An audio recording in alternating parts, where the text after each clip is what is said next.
أولئك هم أولو الألباب صدق الله العلي العظيم.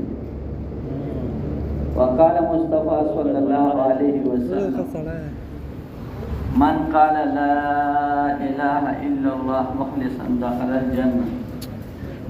قيل وما إخلاصها؟ قال أن تحفظوا عن محارم الله أو كما قال عليه الصلاة والسلام. محترم دوستوں اور بزرگوں، اللہ جل جلالہ ایسے لوگوں کے بارے میں جو اللہ کی بات کو توجہ سے سنتے ہیں دو خوشخبریاں سناتے ہیں۔ اللہ جل جلالہ خود فرماتے ہیں فبشر عباد، خوشخبری سنا دو ان بندوں کو الذین یستمعون القول، جو اللہ کی بات کو توجہ سے سنتے ہیں، فیتبعون احسن، و پھر اس کے اتباع بھی اچھے طریقے سے کرتے ہیں، یعنی اس پر عمل کرتے ہیں۔ اولئک الذین ھداھم اللہ، فرماتے ہیں یہ لوگ ہدایت یافتہ ہیں۔ واولئک ھم اولو الالباب، اور یہ عقل والے۔ ہدایت اتنی بڑی دولت ہے کہ ہم اور آپ جب نماز پڑھتے ہیں تو ہر رکعت میں یہ ضروری ہے کہ ہم اللہ سے ہدایت مانگیں، اہدنا الصراط المستقیم۔ لیکن اللہ کی بات کو توجہ سے سننے والے کے بارے میں فرماتے ہیں کہ یہ ہدایت یافتہ ہے۔ اور یہ عقل والے، ہم اور آپ عقل مند کس کو کہتے ہیں؟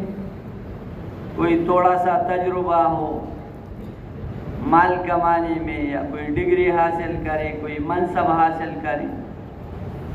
اللہ جل جلالہ کا نبی صلی اللہ علیہ وسلم ہوشیار کس کو فرماتے ہیں؟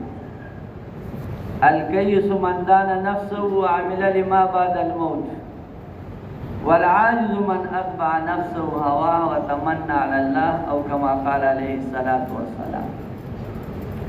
ہوشیار وہ ہے جو اپنے نفس کو قابو میں رکھے بقول کالم کے، کہ اپنے آپ کو اللہ تعالیٰ کے احکامات کا پابند بنائے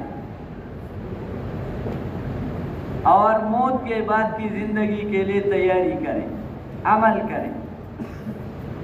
والعاجز، نادان بے وقوف ہے وہ آدمی جو اپنے خواہشات پر زندگی گزارے اور اللہ تعالیٰ پر لمبی لمبی امیدیں رکھے کہ اللہ تعالیٰ غفور الرحیم۔ تو میرے دوستوں اور بزرگوں، یہ جو فرمایا ہے کہ موت کے بعد کی زندگی کے لیے تیاری کریں، اس سے پتہ چلتا ہے کہ یہ آگے کی زندگی نہیں ہے، اس کا کوئی اعتبار نہیں۔ 1 منٹ، 1 سیکنڈ، 1 سال، 10 سال، کوئی گارنٹی نہیں، اور جو ہے وہ بھی آخرت کی تیاری کے لیے۔ دنیا کی زندگی بالکل نااعتبار، بغیر گارنٹی۔ اس لیے فرمایا ہے خلق الموت والحیات، یعنی اللہ تعالیٰ نے موت اور حیات، زندگی کو پیدا فرمایا ہے۔ یہاں پر بھی موت کو پہلے بیان فرمایا۔ کیوں؟ کہ دنیا کی زندگی صرف موت اور موت کے بعد کی زندگی کی تیاری کے لیے۔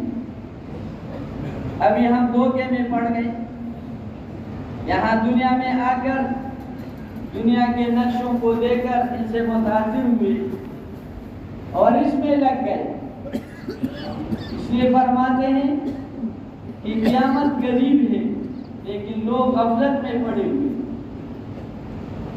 تو یہ انسانوں کو سمجھانے کے لیے کہ تمہیں مرنا ہے۔ اللہ جل جلالہ نے انبیاء علیہ السلام کو مبعوث فرمایا، اور تمام انبیاء علیہ السلام یہ انسانوں کے دلوں پر محنت فرماتے ہیں۔ ہر چیز کی محنت کا ایک میدان ہوتا ہے. زراعت کی محنت کا میدان زمین ہے، اس سے سبزیاں پھل وغیرہ ملتے ہیں. اور چیزوں کی محنت کا میدان کارخانے ہیں، اس سے مصنوعات ملتے ہیں. ایسے انسانوں کے دلوں پر محنت کا یہ جو دل ہے انبیاء علیہ السلام کی محنت کا میدان، اور اس سے اللہ جل جلالہ انسانوں کو ہدایت نصیب فرماتے ہیں. اور ہدایت جس کو ملتی ہے تو وہ اچھائی اور برائی کو سمجھتے ہیں، جانتے ہیں، اللہ کو جانتے ہیں، قبر کو جانتے ہیں. ایسے ہی آخرت اس کے سامنے ہوتی ہے. تو تمام انبیاء علیہ السلام انسانوں پر محنت فرماتے ہیں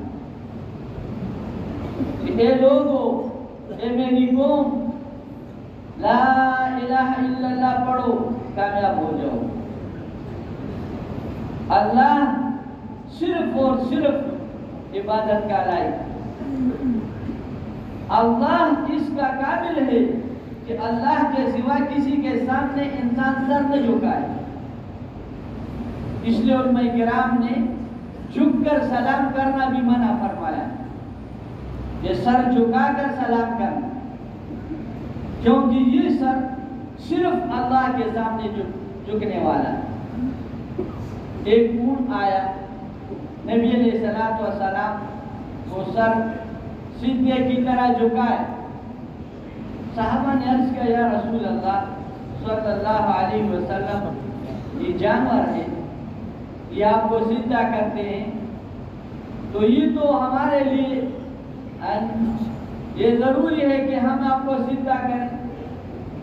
فرمایا نہیں، اگر میں اللہ کے سوا کسی کو سجدہ کرنے کا حکم دیتا تو بیوی کو حکم دیتا کہ اپنے شوہر کو سجدہ کرے، لیکن اللہ کے سوا کسی کے سامنے سر جھکانا نہیں.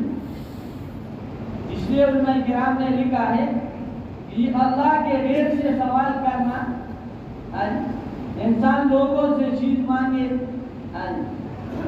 تو یہ کیوں منع ہے اور اس پر کیوں اتنی بڑی سخت وعید ہے؟ یہ جو سوال کرے گا قیامت کے دن اس کے چہرے پر گوشت نہیں ہوگی، صرف ہڈی ہوگی. یہ کیوں ایسا ہے؟ کیونکہ اس میں اللہ کی شکایت ہے. شیخ الحدیث صاحب نے فرمایا ہے، لکھا ہے کہ شکایت ہے کہ مجھے اللہ نے کچھ دیا نہیں. حالانکہ انسان کو اللہ نے بہت کچھ دیا ہے. ایک ہاتھ لاکھوں نہیں کروڑوں کا، ایسا پاؤں، ایسی آنکھیں، ایسی زبان، ہر عضو یہ لاکھوں نہیں کروڑوں سے بھی زیادہ ہے. اس لیے فرماتے ہیں وَفِي أَنفُسِكُمْ أَفَلَا تُبْصِرُونَ، اپنے کو تو ذرا دیکھو کیسے اللہ نے عجیب پیدا فرمایا ہے، خوبصورت. یعنی اللہ تعالیٰ 4 قسم اٹھا کر انسان کی پیدائش تخلیق کے بارے میں فرماتے ہیں لَقَدْ خَلَقْنَا الْإِنسَانَ فِي أَحْسَنِ تَقْوِيمٍ، کہ ہم نے انسان کو بہت احسن یعنی حسین بھی نہیں. علماء کرام فرماتے ہیں خوبصورتی کے لیے احسن کا صیغہ جو ہے یہ سب سے اعلیٰ ہے. تو احسن پیدا فرمایا، پھر یہ تمام کائنات اس انسان کے ارد گرد یہ جو ہے نا اس کی خدمت میں لگے ہوئے، سورج، چاند، ستارے، زمین، آسمان، یہاں تک فرشتے، یہ تمام کائنات، پانی اس کے لیے، ہوا اس کے لیے، میوجات، پھل اس کے لیے، کتنے یعنی کھانے کی چیزیں، کتنے پینے مشروبات ہیں، یہ سارے انسان کے لیے، یہاں تک اس کی حفاظت کے لیے اللہ تعالیٰ نے فرشتے مقرر کیے۔ فرماتے ہیں اگر اس کی حفاظت کے لیے فرشتے مقرر نہ ہوتے تو ایسی مخلوق ہے کہ اس کو چیر پاڑ کر ختم کر دے۔ ایک آیات کریمہ کے نیچے لکھا ہے وَإِن كُلُّ نَفْسٍ لَمَّا عَلَيْهَا حَافِظٌ، کہ ہر انسان کے ساتھ 360 فرشتے ہیں، حالانکہ ایک فرشتہ بھی کافی۔ اب انسان بیچارے کو پتہ نہیں کہ میرے ساتھ کتنا لمبا چوڑا پروٹوکول ہے اور میرے ساتھ اللہ کی کتنی محبت، یہ پھر بھی دوسروں کے پیچھے دوڑتا ہے۔ اللہ جل جلالہ فرماتے ہیں فَأَيْنَ تَذْهَبُونَ، تم کہاں جاتے ہو؟ فَفِرُّوا إِلَى اللَّهِ، اللہ کی طرف ہو۔ تو تمام انبیاء علیہ السلام اللہ کی طرف لوگوں کو بلاتے ہیں تاکہ اللہ کو پہچانے۔ یہ تو کافر لوگ بھی جانتے ہیں کہ اللہ ہے۔ ایک آدمی آیا، نبی علیہ السلام نے فرمایا تمہارے کتنے خدا ہیں؟ کافر تھا، اس نے کہا زمین پر 7 اور آسمان پر 1۔ تو نبی علیہ السلام نے فرمایا جب تمہیں کوئی خیر کی بات پہنچے تو کس کی طرف توجہ کرتے ہیں؟ کہنے لگا آسمان والے خدا کی طرف۔ اور جب تمہیں کوئی شر پہنچے تو کس کو پکارتے ہیں؟ کہنے لگا آسمان والے خدا کی طرف۔ کافر بھی جانتے ہیں کہ اللہ ہے لیکن پھر بھی شریک کرتے ہیں ان کے ساتھ۔ نعوذ باللہ، کوئی بت اور کوئی فرشتے اور کوئی کسی کو، اور فرماتے ہیں کہ جس چیز پر بھروسہ ہو، جس چیز پر ہونے کا یقین ہو تو وہ صنم جس کا بت ہے۔ آج ہمارا یقین کہاں اٹکا ہوا ہے؟ ہم خود سوچیں، ان کا نعوذ باللہ خدا پتھر کا، لکڑی کا، جیسے جو ہے لوہے کا، اور ہمارا نعوذ باللہ کاغذ کا۔ ہر مسلمان سمجھدار سے سمجھدار، دیندار سے دیندار آدمی، یہاں تک کہ دیوانہ، وہ بھی جب پیسے مانگتے ہیں تو ایسے کرتے ہیں، وہ بھی پیسوں کو جانتے ہیں، اس کو بھی پتا ہوتا ہے کہ اس سے میرا کام بنے، اور دیندار بھی کہتا ہے کہ میرا کام اس سے بنے۔ یہ جو اللہ کے راستے میں نکالنا ہے، یہ اس چیز کو نکالنا ہے، اندر سے نکالنا ہے۔ جو تمہارا بھروسہ، تمہارا اعتماد، تمہارا یقین اس مال پر ہے، اس سے نہیں ہوتا، اللہ سے ہوتا ہے۔ اور جن کے پاس یہ مال ہے اور ان کی طرف تمہاری نظریں ہیں، ان سے نہیں ہوتا، اللہ سے ہوتا ہے۔ یہ جو سونے پر تمہارا یقین و بھروسہ ہے، اس سے نہیں ہوتا، اور یہ سونا اور چاندی جس کے پاس ہے، ان چاندی اور سونے والوں سے نہیں ہوتا، اللہ سے ہوتا ہے۔ اور جیسے حکومت والوں پر تمہارا یقین ہے، وہ حکومت سے نہیں ہوتا، اللہ سے ہوتا ہے۔ اور یعنی ادارے میں اور جہاں پر جس ملک میں حکومت والے ہیں، ان سے نہیں ہوتا، اللہ سے ہوتا ہے۔ اور جو فوج ہے کہ ہماری فوج، ہماری طاقت، یہ تو فرعون، یہ سارے لوگ کہتے بڑے ہمارے ساتھ طاقت، فرماتے ہیں اس فوج سے نہیں ہوتا، اللہ سے ہوتا ہے۔ جن کے پاس یہ فوجیں ہیں ان سے نہیں ہوتا، اللہ سے ہوتا ہے۔ یہ جو ہم اور آپ ایٹم کہتے ہیں اور تمام دنیا ایٹم سے ڈرتے ہیں، اس ایٹم سے نہیں ہوتا، اللہ سے ہوتا ہے۔ جن کے پاس یہ ایٹم ہے اور لوگوں کو ڈراتے ہیں، ان ایٹم والوں سے نہیں ہوتا، اللہ سے ہوتا ہے. لا الہ سے نہیں ہوتا. اس کو نکالنا. جو بات وقت میں ہم بیانوں میں نئی نئی باتیں کرتے ہیں، کل جدید لذیذ، ہر نئی بات مزیدار ہوتی ہے. یہ نہیں. ہمارا ایک سبق، تمام انبیاء علیہ السلام کا سبق، نبی علیہ السلام کا سبق، ہر دائی کا سبق لا الہ الا اللہ. اللہ سے ہوتا ہے، اللہ کے دین سے نہیں ہوتا. اللہ تعالی زندگی بناتے ہیں ملک مال سے نہیں، ایمان عمل سے بناتے ہیں. ملک مال سے نہیں ہوتا. اس کو اتنا کہے، اتنا کہے.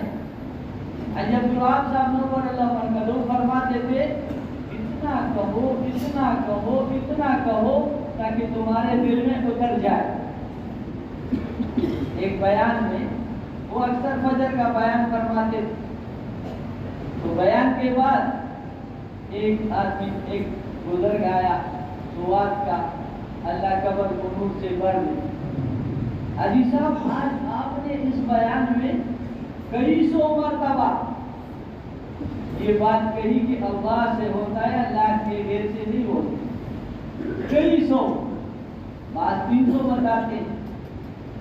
فرمایا یہ بھی میں نے کم کہا، یہ بھی کم کہا. اتنا ہم کہے، اتنا کہے، اتنا کہے تاکہ ہمارے دلوں سے باقی چیزیں نکل جائیں. خالق نے اپنے قدرت سے تمام کائنات کو پیدا کیا. کیسے عجیب زمین پیدا کرنا ہے، اس میں دریا چلائے، اس میں جنگلات پیدا کیے، اس میں چرند پرند پیدا کیے، اس پانی میں عجیب عجیب مخلوق پیدا کی. آسمانوں کو ایسے عجیب، آسمانوں میں عجیب عجیب چیزیں ہیں. اس کا خالق کون ہے؟ موت کو اللہ نے پیدا کیا، زندگی کو اللہ نے پیدا کی، جنت کو اللہ نے پیدا کی، جہنم کو اللہ نے پیدا کی.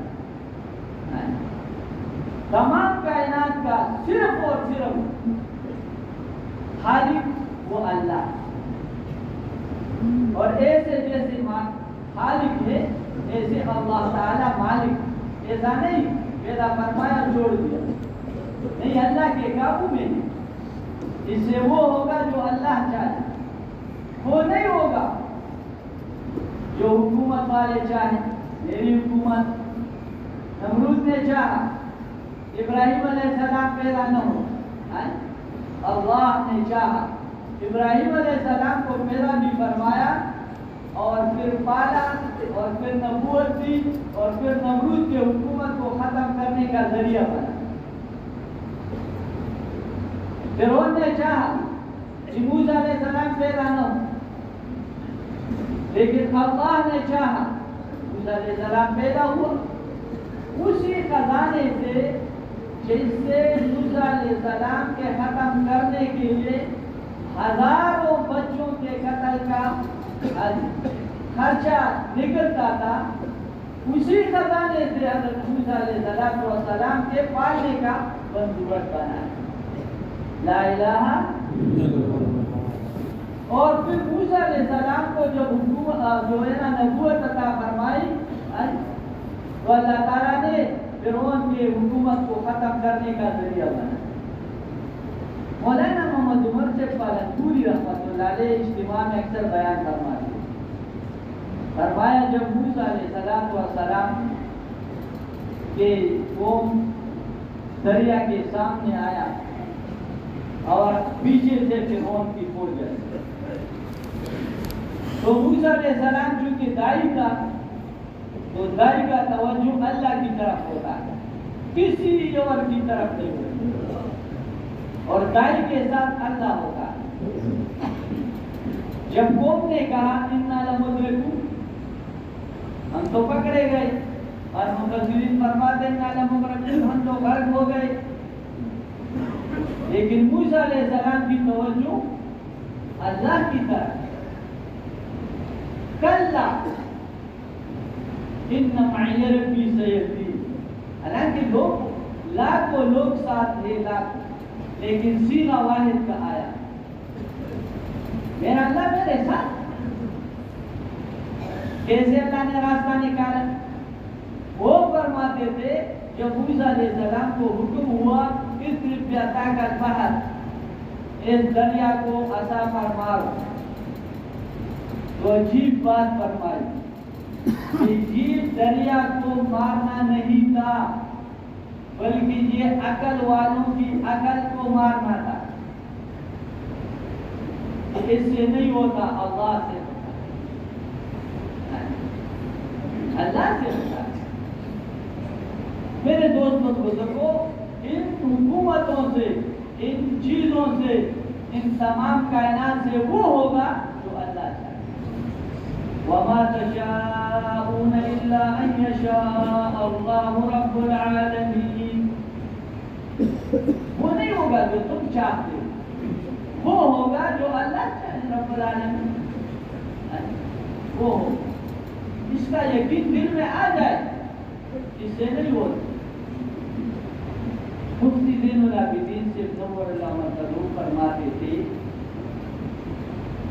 جب انسان کے دل سے کسی چیز کی ضرر کا یقین نکل جاتا ہے تو اللہ جل جلالہ اس چیز کی ضرر کی صفت اس سے نکال دیتے، ختم کر دیتے.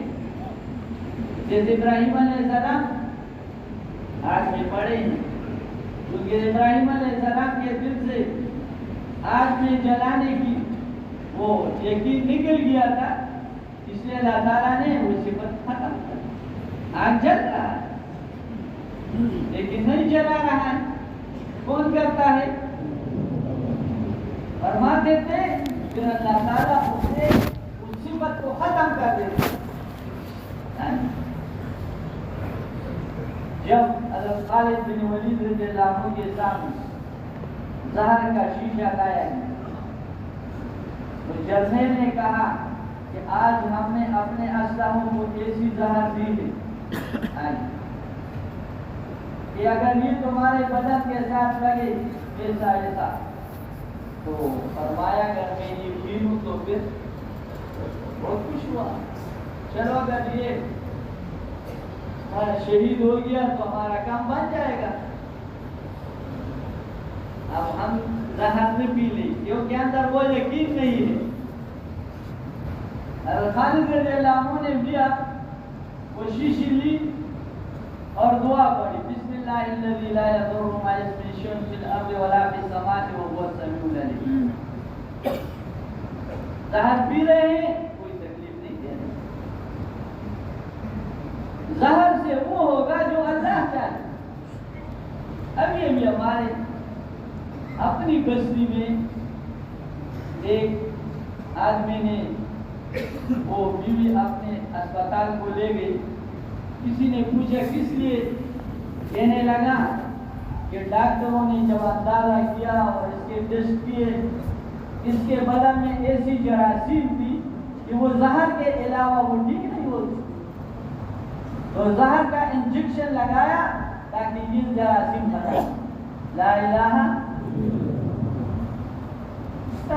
اس سے وہ ہوگا جو اللہ چاہتا.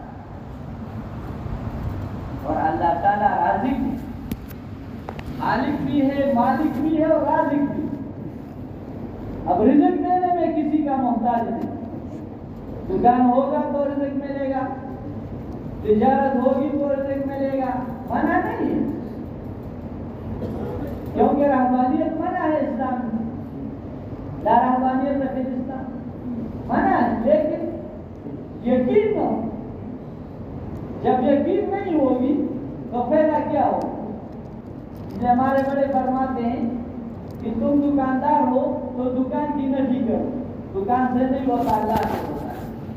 تو لوگ کہیں کہ یہ پاگل ہے، تو سارا دن دکان میں بیٹھا ہوتا ہے اور کہتے ہیں دکان سے نہیں ہوتا اللہ سے ہوتا. اس میں فائدہ یہ ہوگا کہ یہ دکان میں 2 نمبر چیز نہیں بکے گی، کم نہیں تولے گا.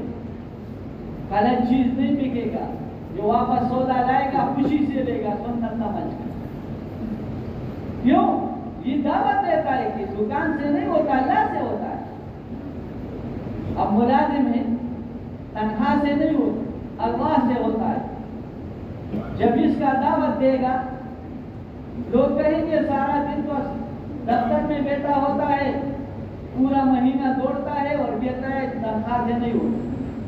پیدا یہ ہوگا کہ یہ آدمی جب دعوت دے گا تو یہ رشوت نہیں لے گا، یہ صحیح ڈیوٹی کرے گا، صحیح ٹائم پر جائے گا، صحیح ٹائم پر دفتر سے نکلے گا، کیونکہ اس کا یقین یہ ہے اس سے میں نہیں پالتا، اللہ مجھے پالتا ہے۔ تو ہمارا ہو تو یہ دکان، تجارت، ملازمت، اس سمندروں میں جو مچھلیاں ہیں جو ٹنوں کے حساب سے کاتے ہیں، وہ کہاں سے کاتے ہیں؟ وَإِن مِّن شَيْءٍ إِلَّا عِندَنَا خَزَائِنُهُ وَمَا نُنَزِّلُهُ إِلَّا بِقَدَرٍ مَّعْلُومٍ۔ اللہ کے پاس ہر چیز کے خزانے ہیں۔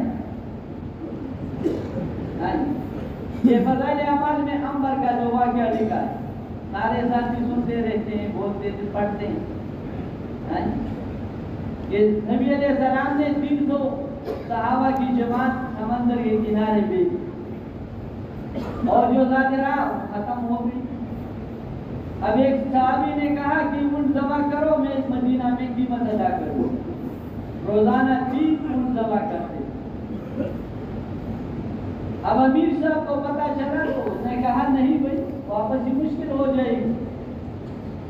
اب 1 دن 2 دن 3 دن جتنے بھی تھے، حدیث شریف میں آتا ہے کہ جس پر 3 دن پاکا آوے، 3 دن، لیکن اللہ کے سوا کسی کو پتا نہ چلے، تو اللہ جل جلالہ غیب سے 1 سال کی حالات رزق کا بندوبست کرتا ہے۔ اور حاجی عبدالوہاب صاحب نور اللہ مرکزو فرماتے تھے اگر تم پر کوئی حال آئے، یعنی کوئی تکلیف، کوئی بیماری، کوئی مصیبت، کوئی فاقہ، کسی کو نہ بتانا، یہاں تک کہ اپنے بیوی کو بھی نہ بتانا، صرف اللہ کو بتانا، صرف اللہ۔ اب جتنے دن بھی گزر گئے، جب صحابہ آگے گئے تو وہاں سمندر کے کنارے پہاڑ نظر آ رہا ہے۔ صحابہ نے فرمایا کہ ہم سوچنے لگے کہ پہاڑ، جب قریب پہنچے تو پتہ چلا مچھلی، جس کا نام عنبر ہے۔ فرماتے ہیں 18 دن ہم وہاں سے کاتے رہے اس مچھلی سے، 18 دن۔ اور جب ہم صحابہ میں لکھا ہے کہ جب ہم اس کے آنکھ میں اترتے تھے چربی لینے کے لیے تو 13 آدمی اکٹھے ہم اتر سکتے تھے، اور جب اس کا کانٹا ہم کھڑا کرتے تھے تو سب سے لمبا آدمی سب سے اونچی سواری پر سوار ہو کر اس کے نیچے سے گزر سکتا ہے۔ اب 18 دن کے بعد اپنے ساتھ مدینہ منورہ میں گوشت نبی علیہ السلام کے لیے تو شادان میں لائے۔ اب ہم سوچے اللہ کے نبی کو جب کا گزاری سنائی، فرمایا اللہ کی طرف سے تمہارے لیے رزق، مفہوم ایسا ہے۔ اب 18 دن میں 3 اونٹ روزانہ ذبح کرتے تھے تو 18 دن 54، تو یہ مچھلی 54 اونٹوں کے برابر بڑا۔ اب اس کو کون کھلاتا ہے؟ لا الہ اللہ کھلانے والا۔ وہاں کچھ ڈاکٹر بیٹھے ہوئے تھے ڈرائیور مرکز، کہنے لگے جو وقت زیادہ کھانا کھائے گا وہ زیادہ پانی پئیں گے، اور جب زیادہ پانی پئیں گے ان کو زیادہ نیند آئے گی۔ تجربے سے وہ بتا رہے تھے۔ حاجی عبدالوہاب صاحب نور اللہ مرکزو نے فرمایا جھوٹ، انہوں نے کہا حضرت ہمارا تجربہ ہے، فرمایا جھوٹ۔ پھر فرمایا صحابہ کاف نے کتنا کھایا؟ تو صحابہ کرام کتنا پیا اور پھر کتنے سوئے؟ 309 سال اللہ نے سنا دیے. کون پالتا ہے؟ کھانے پینے کا بھی محتاج نہیں. کھلائے پلائے. آخری زمانے میں قیامت کے قریب بھی ایک زمانہ آئے گا کہ لوگوں کو کھانے پینے کا کچھ نہیں ملے گا. تو یہ اللہ کا ذکر کرتے رہیں گے اور اللہ تعالیٰ اس کو جو ہے نا اسی سے پالیں گے. اللہ اللہ ہے، اس کا یقین دل میں آ جائے. صحابہ کرام کو بھیجا، ظاہرہ ختم ہوئی تو ایک ساتھی کو بھیجا کہ نبی علیہ الصلوۃ والسلام کو اطلاع دو کہ ہمارے لیے کھانے کا بندوبست فرمائیں. اب یہ صحابی جب وہاں پہنچا تو حضور صلی اللہ علیہ وسلم قرآن پڑھ رہے ہیں اور قرآن پاک میں اس آیات کو پڑھ رہے ہیں. وَمَا مِن دَابَّةٍ فِي الْأَرْضِ إِلَّا عَلَى اللَّهِ رِزْقُهَا. 12ویں پارے کی پہلی آیات.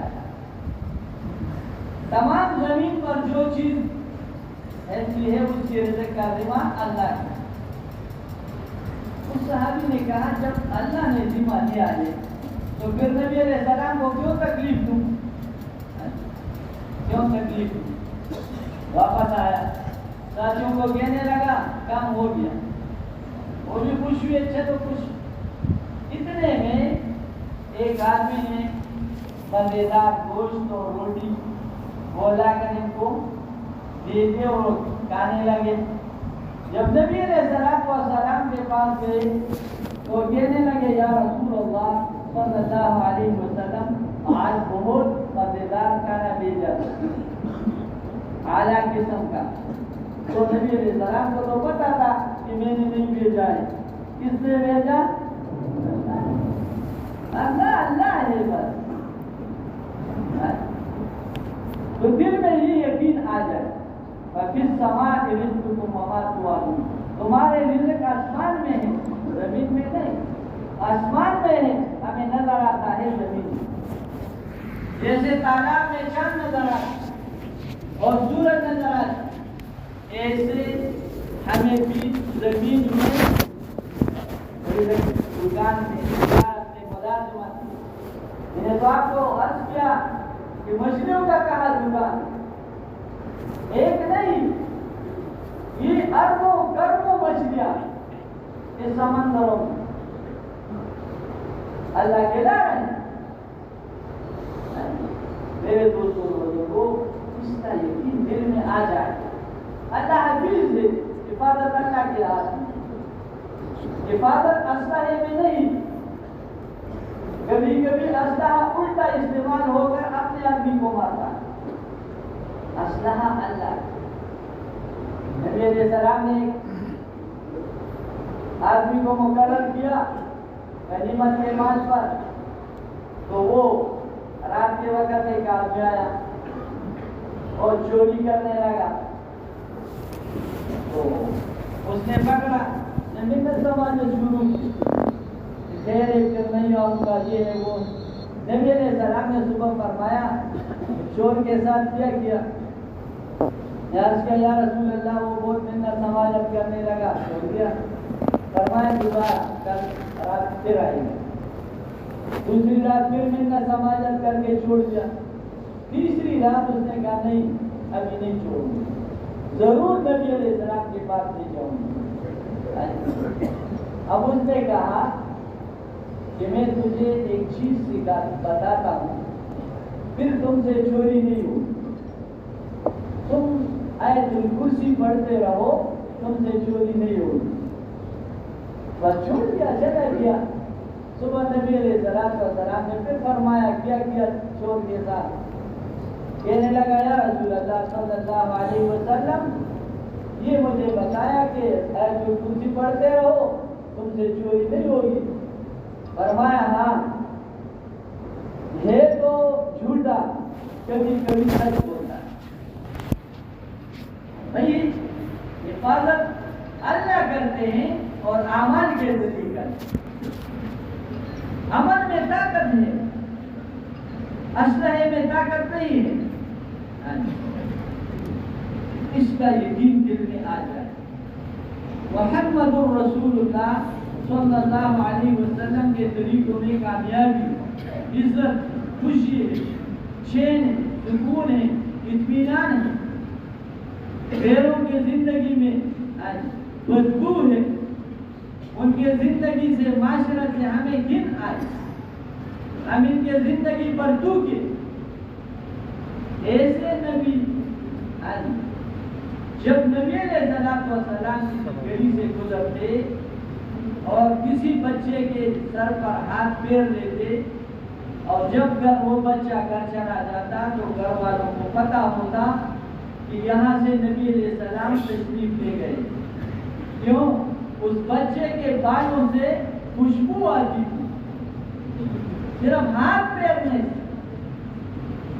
اور اللہ تعالیٰ نے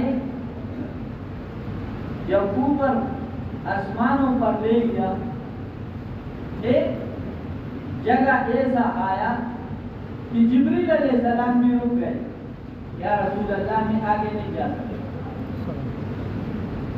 تو مولانا سید احمد خان سے نور اللہ مرکزہ نے لکھا ہے کہ اللہ تعالیٰ نے اپنے قریب کیا، اٹھایا وہاں، پھر فرمایا اور قریب ہو جاؤ، اور قریب ہو جاؤ، اور قریب ہو جاؤ۔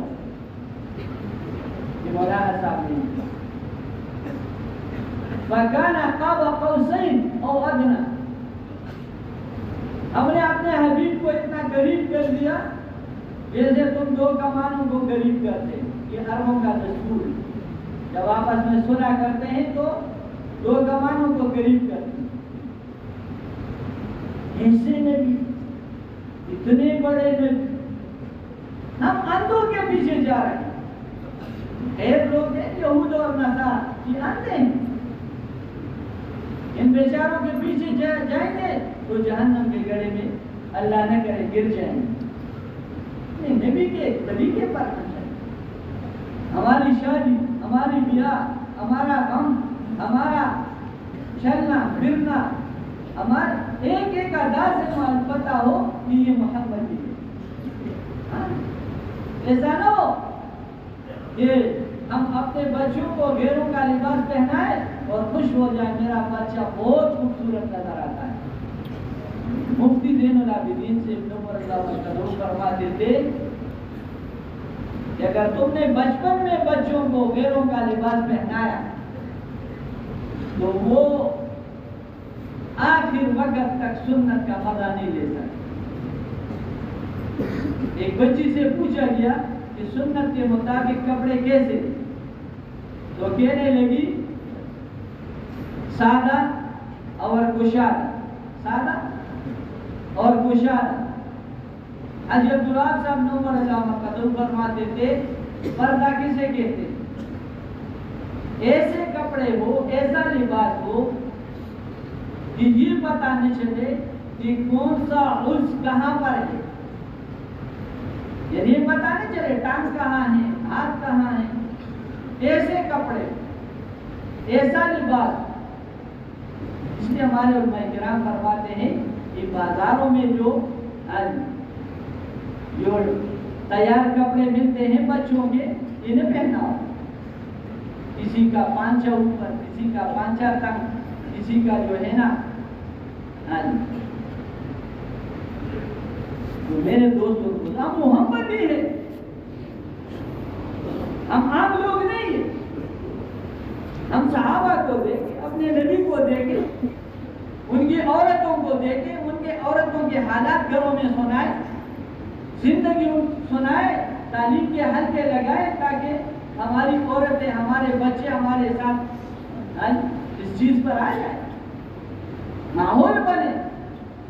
اگر ہم نے ماحول نہیں بنایا گھروں کا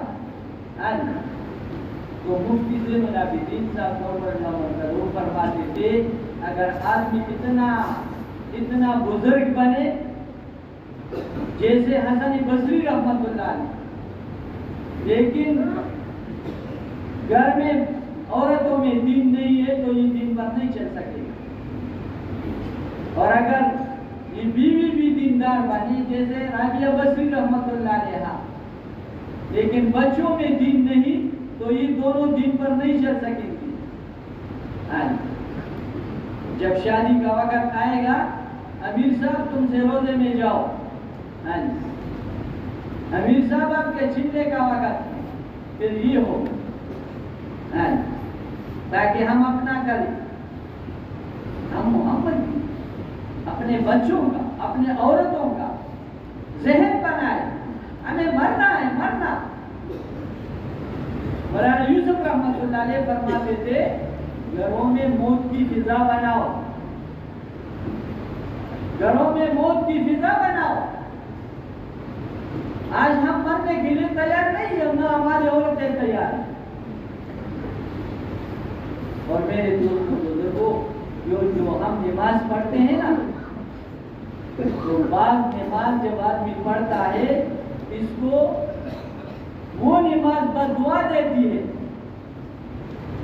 اور بعض نماز دعا دیتی ہے. یا اللہ تم اس کی ایسی حفاظت کرو جیسے اس نے میری حفاظت کی. اور یا بد دعا کرتے کہ یا اللہ تم اس کو ایسے برباد کرو جیسے اس نے مجھے برباد کیا. نماز کو سیکھنا، نماز کے اہتمام کا فرمایا ہے، پڑھنے کا نہیں ہے. جو نماز کا 5 وقت اہتمام کرے گا، اہتمام کا کیا مطلب ہے؟ گاڑی 10 بجے جاتی ہے، اہتمام یہ ہے کہ 1 گھنٹہ آدھا گھنٹہ پہلے.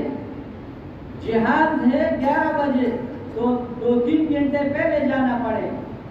ابھی ہم دوڑ کر جاتے ہیں مسجد میں تو کیسے نماز ہو؟ ہماری عزت ایک عالم ہے اللہ پاک ابھی صحت کا میرا دلا نصیب فرمائے. ایک دکاندار کے ساتھ تعلق تھا. اس سے پوچھا کہ تم نماز کا کیا ترتیب بناتے ہو، یعنی جماعت پڑھنے کا کیا ترتیب؟ تو دکاندار نے خوشی سے کہا کہ یہ 1 بجے کی نماز میں یہ 1:15 بجے اور یہ 1:30 بجے سب جماعت میں الحمدللہ نماز پڑھنا. اس نے سوچا کہ مولوی صاحب خوش ہو جائے.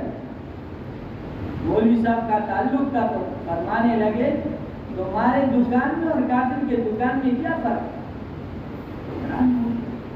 اچھی بات. پھر فرمانے لگے کہ وہ غیر لوگ ہیں نا کافر، اگر وہ بازار میں آیا تو وہ مسجد نہیں جاتے، وہ جو اثر لیں گے بازار سے اثر لیں گے.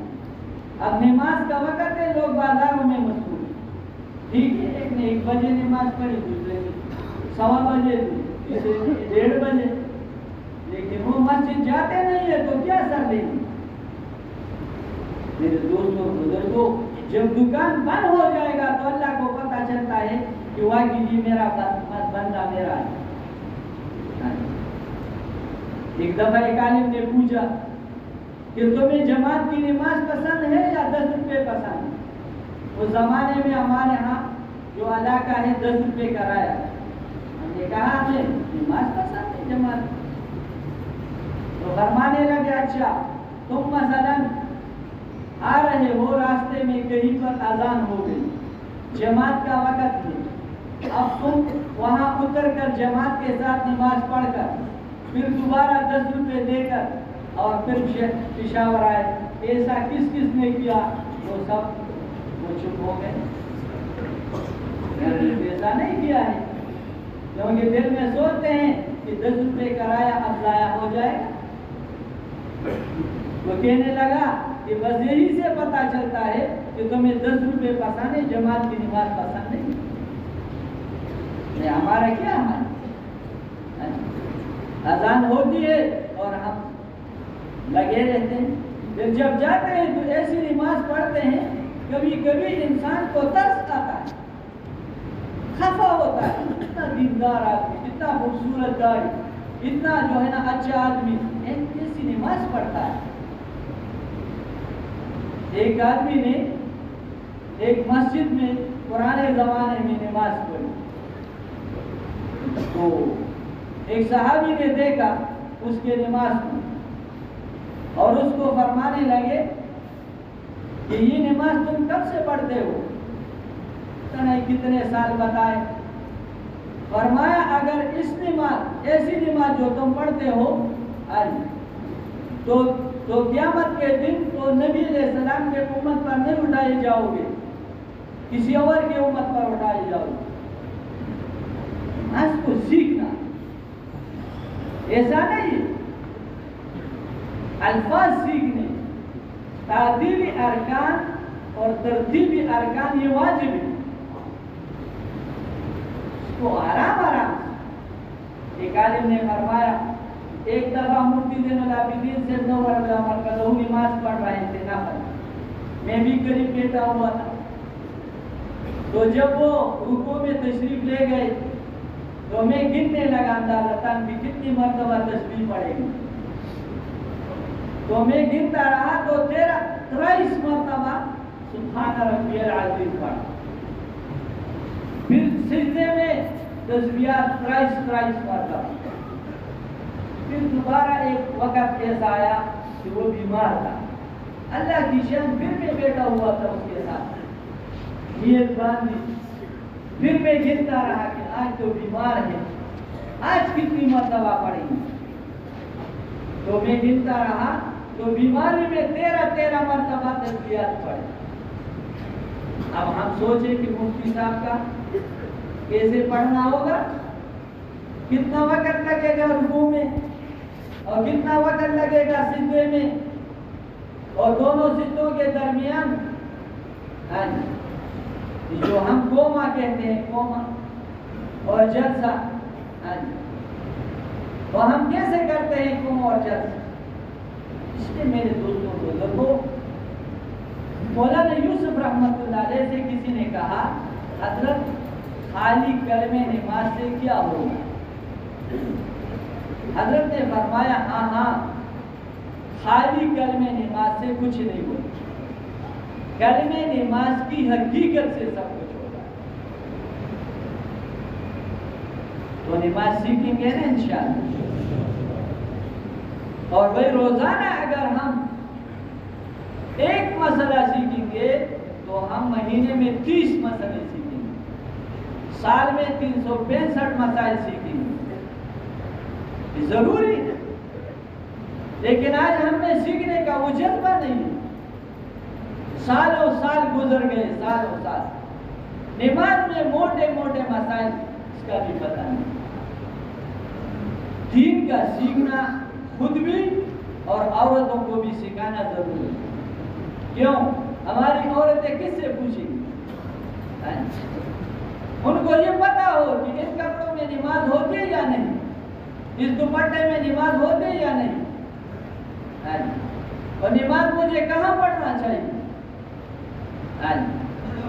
اس لیے علماء کرام فرماتے ہیں کہ گھر میں ایک جگہ مقرر کرو، اس میں تعلیم کا حلقہ، دعوت کا فضا ہو، اور نماز یہ عورتیں ایک طرف پڑھیں، ایک طرف ان کو مسائل کا پتہ، اپنے ان کے اپنے مسائل ہیں، ان مسائل کا بھی پتہ۔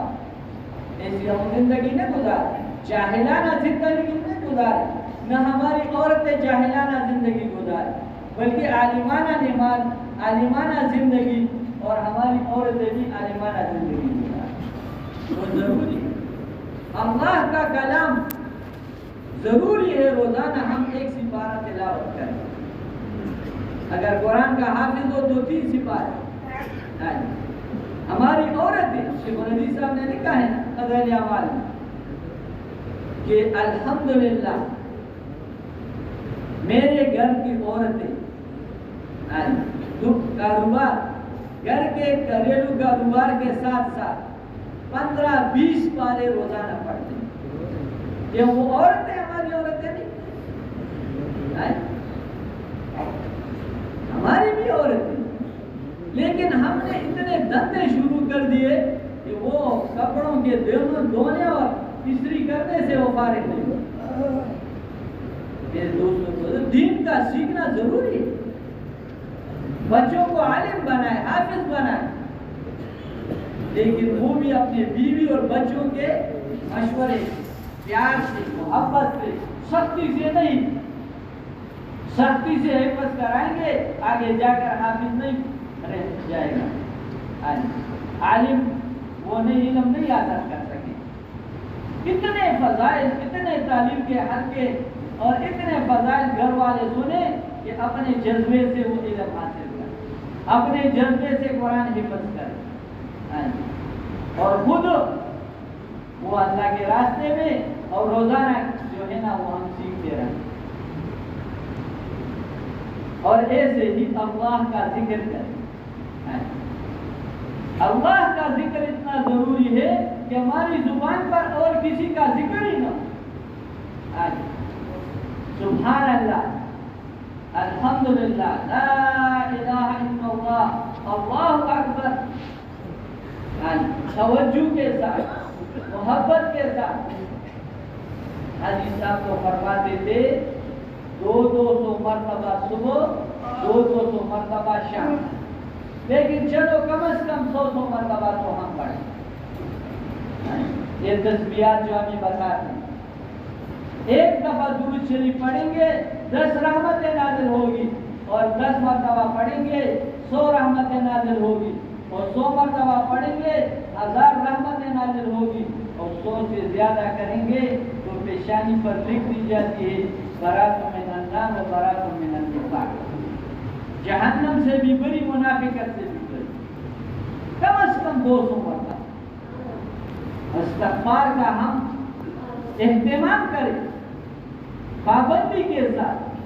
صاف آیا ہے جو استغفار کو اپنے اوپر لازم کرتا ہے اللہ تعالی ہر دیگ سے اس کے لیے راستہ نکالے, اور رزق ایسی طرح سے ملے گا اس کو گمان بھی نہیں ملے.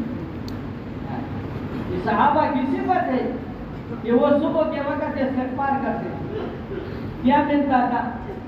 صحابی گیا اپنی ضرورت کے لیے, اور جب بیٹھ گئے تو وہاں سے سوراخ سے جو ہے نا ایک چوہے نے ایک اشرفی نکالی, دوسری نکالی, یہاں تک کہ 16-17 نکالے سونے کے اشرف میں, اور اس نے نبی علیہ السلام کے پاس لائے, یا رسول اللہ ایسی مجھے اللہ نے دیے, چوہے نے نکالے.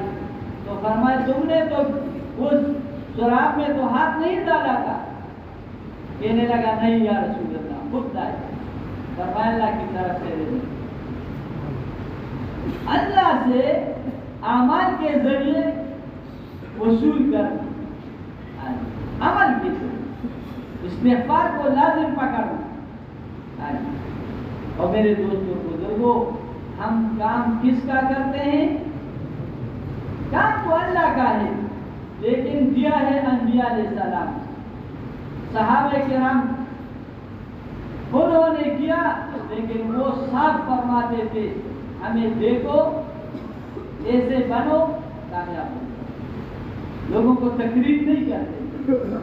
آج پوری دنیا میں مسلمان کسی کو نہیں کہہ سکتے کونو مثلنا, آپ جیسے ہو جاؤ. تو اخلاق بھی نبی علیہ السلام والے, اخلاق بھی صحابہ کرام والے, اخلاق بھی انبیاء علیہ السلام والے. کہ ہم نبی علیہ السلام کے کام والے, دعوت کا کام اللہ نے ہمیں دیا ہے, اس کے لیے اس اخلاق کی ضرورت ہے. نبی علیہ السلام آرام فرما رہے ہیں, تلوار لٹکی ہوئی ہے, اور ایک یہودی آیا تلوار ہاتھ میں, اور نبی علیہ السلام, نبی اگر سویا بھی ہو تو دل جاگا ہوتا ہے, آنکھیں کھل گئی. اس نے کہا کہ کون بچائے گا مجھے؟ میں نے پہلے بھی بتایا کہ دائی اللہ کی طرف توجہ کرتے ہیں, کسی اور کی طرف توجہ نہیں کرتے. حالانکہ صحابہ پڑھیں, ارد پڑھیں, کسی کو غلط نہیں. کیا فرمایا؟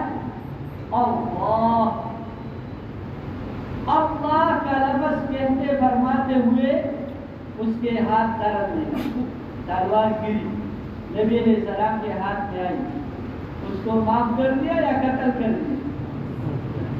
یہی اخلاق. بس یوسف علیہ السلام کے بھائیوں نے یوسف علیہ السلام سے کیا کنویں میں ڈال، جیل میں چلا گیا، کتنی تکالیف، آخر میں کہیں جا کر جب تخت پر بیٹھا اور یہاں سے بھائی جو تھے نا وہ قحط کی وجہ سے کرنے کے لیے چلے گئے۔ اب یوسف علیہ السلام کو حکم ہے اپنے کو ظاہر نہ کرنا، حکم یہ۔ اب انہوں نے وہ کہنے لگے تصدق علینا، ہم پر خیرات کیجیے، یعنی ابھی محتاج ہے۔ یوسف علیہ السلام بادشاہ ہے، تخت پر بیٹھا ہوا ہے، کچھ نہیں کہا۔ جب بنیامین کو ٹہرانے کے لیے، رکوانے کے لیے وہ ہیلا بنایا، تو جب اس کو ٹہرایا انہوں نے کہا کہ ایسا کرو کہ ہم میں سے کسی کو رکھ لو، اور وہ یہ اس کا باپ بہت بوڑھا ہے اور یہ ہے۔ فرمایا نہیں، اس نے کیا ہے اس کو روکنا پڑے گا، حالانکہ انہوں نے چوری تو نہیں کی تھی، وہ تو ایک ہیلا تھا۔ یہ اس کے دین میں یہ تھا کہ جب کسی سے چوری ہو جائے تو 1 سال اس کے ساتھ رہے، یعنی اس کا جیسے غلام۔ تو پھر بعد میں یعقوب علیہ السلام نے ان کو کہا، فرمایا کہ تم نے کیوں یہ اس کو بتایا، حالانکہ اس کو خود پتا کہ میرے والد صاحب کا یہی مطلب۔ تو جب اس کو ٹہرایا تو یہ کہنے لگے، جب نومید ہو گئے نا کہ نہیں چھوڑتا، تو کہنے لگے وَإِنْ يَسْرِقْ، اگر اس نے یہ چوری کی، فَقَدْ سَرَقَ كُلُّهُ مِنْ قَبْلِ، اس کے ایک بھائی کا پہلے زمانے میں اس نے بھی نعوذ باللہ چوری کی۔ اب یوسف علیہ السلام تخت پر بیٹھا، سب کچھ وہ سنتا ہے۔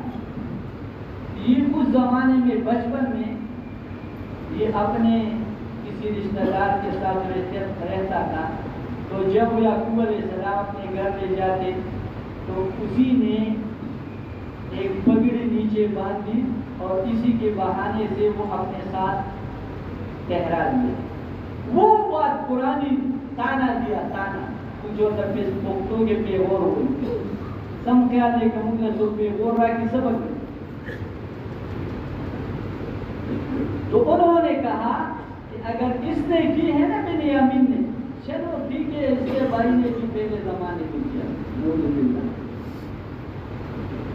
فَأَسَرَّهَا يُوسُفُ فِي نَفْسِهِ، یوسف علیہ السلام نے اپنے دل میں اس بات کو چھپا لیا، وَلَمْ يُبْدِهَا لَهُمْ، ان پر ظاہر نہیں کیا، صرف اتنا فرمایا أَنْتُمْ شَرٌّ مَكَانًا، اچھی وَاللَّهُ أَعْلَمُ بِمَا تَصِفُونَ، اور جو تم بیان کرتے ہو اللہ جانتے، پھر بھی کچھ بھی نہیں کہا۔ آخر میں کیا فرمایا، بس یہ شیطان درمیان میں آیا تھا، ان شیطان نے ہمارے درمیان میں یہ بات پیدا کی تھی، لہذا لا تثریب علیکم اليوم، تم پر کوئی ملامت۔ اس کے لیے تیار ہے وہ سر، بھائی کے ساتھ نہیں جل رہے ہیں، معمولی چیز پر، باپ کے ساتھ، اپنے پڑوسی کے ساتھ۔ بھئی امیر صاحب کے بیٹے کو کسی نے تپڑ ماری اور یہ بھی دوڑ کر اس کے بچے کو تپڑ مارا، تو یہ امیر صاحب گشت کیسے کرے؟ نہیں، ذرا صبر کرو، انتظار کرو، پتہ چلے کہ وجہ کیا ہے۔ میرے دوستوں بزرگوں، جس کا کام کرتے ہیں ویسے اخلاق ہمیں ضروری ہے۔ مولانا الیاس رحمۃ اللہ علیہ فرماتے تھے کہ اللہ تعالیٰ نے تمہیں 2 آنکھیں دی ہے، ایک پر اپنی کمیاں دیکھنا اور ایک پر لوگوں کی خوبیاں دیکھنا۔ لوگوں میں کوئی کمی نہیں، ساری کمی مجھ میں۔ کیوں؟ حدیث شریف کا مفہوم ہے مومن کا آئینہ ہے۔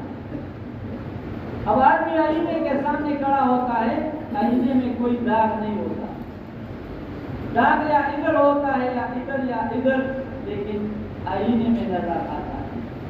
ایسے کسی مسلمان میں داغ نہیں ہے، لیکن مجھ میں ہے، لوگوں میں نظر آتا ہے۔ اس کی اخلاق اور وہی کام کس کے لیے کرنا ہے؟ لا اسألکم علیہ من اجر ان اجری الا علی رب العالمین۔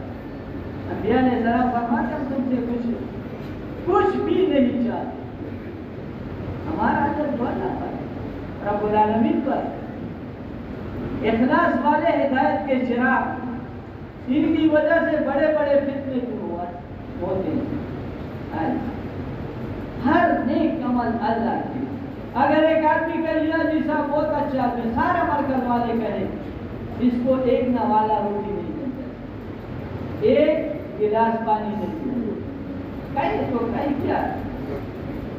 اس لیے اللہ کے لیے کر، کسی کے لیے نہیں کر۔ اب یہ سارے صفات تمام انسانیت میں آ جائے، یہ دعوت اور تبلیغ کی محنت کس کے لیے؟ اور دعوت و تبلیغ کا کام کریں گے لوگوں کی اصلاح کے لیے یا اپنی اصلاح کے لیے؟ فرماتے ہیں اگر لوگ کوئی تبلیغ کا کام دوسروں کی اصلاح کے لیے کرے گا، یہ چند دن کا مہمان ہے۔ کیوں؟ ان کو لوگ نہیں مانیں گے، ان کو غصہ آئے گا، جب غصہ کرے گا تو بات نہیں مانیں گے، اور دوسری اس سے نومیدی پیدا ہوگی، چلو لوگ نہیں مانتے یار۔ ابھی صاحب کہتا ہے فلاں کے پاس جاؤ روزانہ ملاقاتوں میں یا تشکیل میں، یہ کہے گا میر صاحب وہ نہیں مانتے، وہ تیار نہیں ہوتے، ادھر سے یہ کہتا ہے، تو نومیدی پیدا ہوتی ہے، شیطان انسان کو میں نومیدی پیدا کرتا ہے۔ جو اصلاح اپنی نیت، اپنی اصلاح کی نیت ہو، اللہ تعالیٰ ہماری اصلاح بھی فرمائیں گے اور تمام انسانیت کی اصلاح فرمائیں گے۔ کیونکہ حضرت عمر بن عبدالعزیز رحمۃ اللہ علیہ نے اپنے سے شروع کیا، کیسی اصلاح پوری دنیا میں پھیل گئی کہ جنگل میں شیر کی یہ ہمت نہ ہوتی کہ وہ بکری کو کھائے۔ ایک بکری پر حملہ کیا تو وہ چرواہا رونے لگا، کسی نے کہا کہ تو ان کا کام ہے بکریاں کھاتے ہیں، اس نے کہا میں بکری کا نہیں روتا۔ ایک ہستی تھی حضرت عمر بن عبدالعزیز رحمۃ اللہ علیہ، ایسا اندازہ ہے کہ وہ دنیا سے تشریف لے گئے، اور جب پتہ چلا تو واقعی وہ دنیا سے تشریف لے گئے۔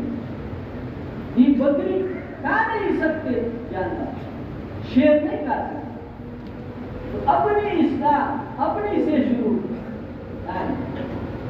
اس لیے علماء کرام فرماتے ہیں اس نے اپنی اصلاح کی نیت کی، دنیا کو بھی سنوارا، اور اس کا جو عدل ہے تو تمام دنیا کے عدل سے زیادہ ہے۔